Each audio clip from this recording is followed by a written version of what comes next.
तो यार तुमने बहुत लड़कियों को देखा होगा जिनके 90-91% आ रहे होते हैं, लेकिन फिर भी वो लोग रो रही होती हैं। भाई यही सेम चीज मेरे साथ भी हो चुकी है। लेकिन कुछ भी कमेंट करने से पहले तुम पूरी स्टोरी सुन लो। ये वाली स्टोरी सुनाने में मुझे बहुत ज्यादा मजा आने वाला है, क्योंकि यार मैंने बहुत मेहनत करी थी, लेकिन किस्मत ने मेरे साथ स्कैम कर दिया। अब ऐसा क्या हुआ? 11th में 88% लाने के बाद भी मैं रोया क्यों, और किस्मत ने मेरे साथ ऐसा क्या स्कैम कर दिया, वो मैं तुम्हें आज के इस वीडियो में बताने वाला हूँ। तो देखो, ये कहानी है 11th क्लास की। अब जैसा कि मैंने तुम्हें बताया था कि मेरी 11th की शुरुआत बहुत धमाकेदार हुई थी। मैंने बहुत सारे दोस्त बनाए थे, लेकिन 11th के एंड तक आते आते मेरी मेंटल हेल्थ कतई खराब हो चुकी थी। लेकिन जब 11th के फाइनल एग्जाम आने वाले थे तो मैंने सोचा था कि कुछ भी हो जाए, टॉप तो मैं करके रहूंगा। मैं खूब पढ़ाई वगैरह करने लगा, मैंने खूब मेहनत करी। फिजिक्स और मैथ तो मेरी पहले से स्ट्रॉन्ग थी। 11th की मैथ के एनसीईआरटी की पूरी किताब मैंने 2 बार खत्म करी थी, वो भी हर एक क्वेश्चन और हर एक एग्जाम्पल के साथ। मैंने सारे सब्जेक्ट की तैयारी बहुत अच्छे से करी थी। और मैं तुम्हें बता दूं कि 11th में मेरे पास 5 सब्जेक्ट थे, physics, chemistry, math, computer science और इंग्लिश। सारे एग्जाम वगैरह बहुत अच्छे से जाते हैं और छुट्टियां पड़ जाती हैं। थोड़े दिन बाद हमारे क्लास टीचर का मेरे पास फोन आता है। वो मुझसे कहते हैं कि बेटा तुम और तुम्हारा पूरा ग्रुप स्कूल आ जाओ, कुछ काम है। अब मैंने तुम्हें बताया था कि मैं और मेरे सारे दोस्त स्कूल कमेटी के मेंबर्स थे। तो पीटीएम से एक दिन पहले प्रिंसिपल ने हमारे क्लास टीचर के थ्रू हमको फोन करवाया और हम लोगों को स्कूल बुलवाया। प्रिंसिपल ने हमको स्कूल बुलाया था ड्यूटी असाइन करने के लिए। मतलब जैसे कोई स्टेयर्स के पास खड़ा होगा, कोई कॉरिडोर पे खड़ा होगा। बेसिकली जो पेरेंट्स वगैरह आएंगे और उनको कोई हेल्प चाहिए होगी तो वो हम लोगों से कहेंगे। ये ड्यूटीज हमें पीटीएम से एक दिन पहले असाइन कर दी गई। तो प्रिंसिपल से मीटिंग के बाद जब हम लोग स्कूल से जा रहे थे तो हमारे क्लास टीचर मुझसे और मेरे ग्रुप की 2 लड़कियों से कहते हैं कि बेटा कल तुम लोग जल्दी आ जाना, तुम लोग टॉप 5 में हो सकता है तुमको स्टेज पे बुलाया जाए। अब ये सुनने के बाद मेरे मन में पहला लड्डू फूटा। उन्होंने ये नहीं बताया कि किसकी क्या रैंक आई है। अब मेरे को तो चुल हो गई थी, मैं तो बहुत खुश हो गया था। मेरे को ये जानना था कि मेरी क्या रैंक आई है, तो मुझे कहने की जरूरत ही नहीं पड़ती और हमारा पूरा ग्रुप फिजिक्स वाले सर के पास जाता है। वो लोग उनसे पूछते हैं कि सर किसके कितने मार्क्स आए हैं। फिजिक्स वाले सर कहते हैं कि बेटा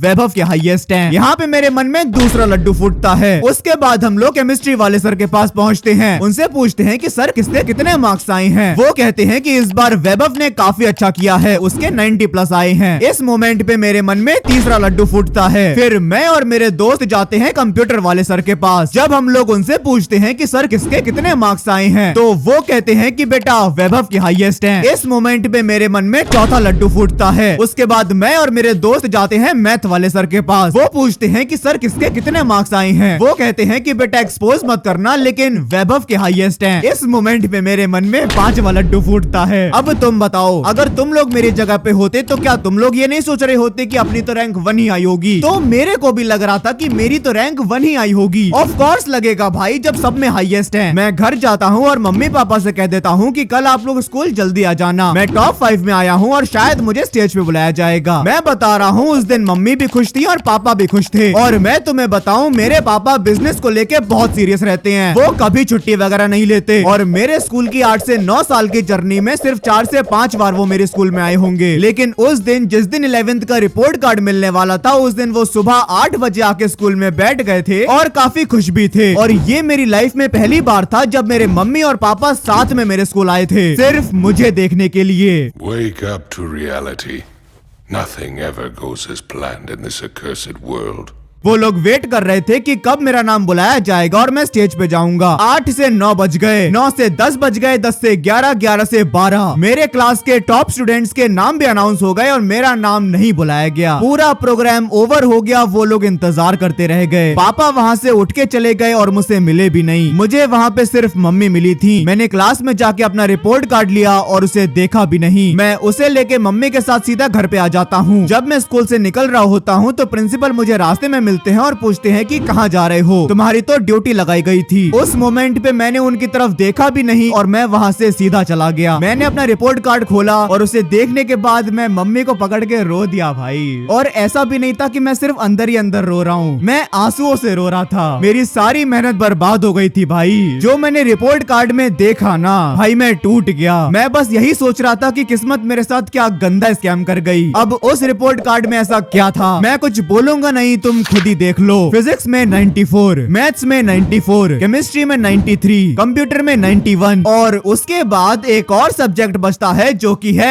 इंग्लिश 69। मेरी ओवरऑल परसेंटेज 88.2 बनी थी और मेरी रैंक 4th आई थी और स्टेज पे बुलाया गया था सिर्फ टॉप 3 बच्चों को। भाई मैं मम्मी पापा को फेस नहीं कर पा रहा था। मैं उस दिन मम्मी को पकड़ के रोया भाई, लेकिन उन्होंने मुझे वहाँ पे समझाया और उन्होंने कहा कि कोई बात नहीं, अगली बार मेहनत कर लेना। थोड़ी देर बाद मम्मी ने मुझसे कहा कि बाइक से जाके पापा को टिफिन दे दो। मैं डर रहा था भाई, मुझे ये समझ में नहीं आ रहा था कि मैं उनसे बात भी कैसे करूंगा। मैं गया, मैंने उन्हें टिफिन दिया और उन्होंने मुझसे बात भी नहीं करी। मैं टिफिन को वहाँ रख के वहाँ से चला आया और मैं इसलिए नहीं रोया कि मेरे मार्क्स कम आए हैं। भाई मैंने इतने स्पेशल मोमेंट को खराब कर दिया। भाई तुम लोग खुद सोचो, मेरी लाइफ में पहली बार ऐसा हुआ था कि वो लोग दोनों साथ में मेरे को देखने आए थे और मैंने सब खराब कर दिया। भाई मुझसे नहीं होती है ये ग्रामर, मुझे नहीं समझ में आते वो ग्रामर के रूल्स। और मैं सच बताऊं तो मैं पढ़ता भी सिर्फ घर वालों के लिए ही हूँ। मुझे कोई फर्क नहीं पड़ता कि मेरे 93 आ रहे हैं या फिर 39 आ रहे हैं। मैं उन्हें बस खुश करना चाहता था। 88% आने के बाद भी मैं फेल हो गया। शाम को पापा घर पे आते हैं और मैं उन्हें रिपोर्ट कार्ड दिखाता हूँ। उस मोमेंट पे वो मुड़ के भी नहीं देखते। मम्मी कहती है कि एक बार देख तो लो। उन्होंने बस ये कहा कि उस लड़की के कितने आए हैं एंड एक्चुअली यहाँ पे पापा उसी लड़की के बारे में पूछ रहे थे जिसके बारे में मेरे पूरे घर को पता है और रैंक 1 उसी की आई थी। पापा बहुत डिसअपॉइंटेड थे और उन्होंने कहा कि ठीक है। उसके बाद मम्मी ने भी मुझे खूब समझाया कि अगली बार अच्छा कर लेना। अब 11th खत्म हो चुका था और 12th आ गया था और 12th का क्या सीन था मैंने तुम्हें बताया था। जब मैंने 12th में टॉप किया भाई मम्मी पापा की खुशी नेक्स्ट लेवल पे थी। बट अगर मैं जेन्युइनली बताऊं तो 12th में भी मैं उतना खुश नहीं हुआ था। स्कूल वालों ने अप्रिशिएट करने के लिए